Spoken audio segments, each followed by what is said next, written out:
Deer guys, আসসালামু আলাইকুম রহমতুল্লাহ। এই যে আপনারা দেখতে পাচ্ছেন এখন রাত্রে প্রায় 12:15 বেজেছে। আমি এই ভিডিওটি যখন করতেছি তো এই যে দেখতে পাচ্ছেন আপনারা এই যে কালো একটি গরু দেখে অনেকে লোভও চলে আসছে গরুটার প্রতি। তো দেখতে পাচ্ছেন আপনারা এই গরুটা এই খাম্বার সাথে বাঁধা আছে এবং তার আওয়াজটা আপনারা শুনতে পাচ্ছেন। আগামীকাল শুক্রবার ভোরবেলা এই গরুটি এখানে জবাই হবে।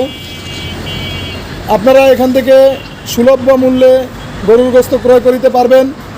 বাজার মূল্যের থেকে অনেক কম। এখানে আপনারা 1 কেজি গরুর গোস্ত ক্রয় করিতে পারবেন মাত্র 680 টাকা। ন্যায্য মূল্যে আপনারা এখানে গোস্ত পাবেন মাত্র 680 টাকা। তো এই গরুটি কালকে সকালে জবাই হবে। আপনারা যারা এই গরুটির গোস্ত সংগ্রহ করতে চান যোগাযোগ করবেন কচুখাত তামান্না কমপ্লেক্সের পাশে নূর মসজিদের সামনে আপনারা যোগাযোগ করলে সকালের ভিতরেই পেয়ে যাবেন এই গরুর মাংস এবং এই গরুর গোস্ত।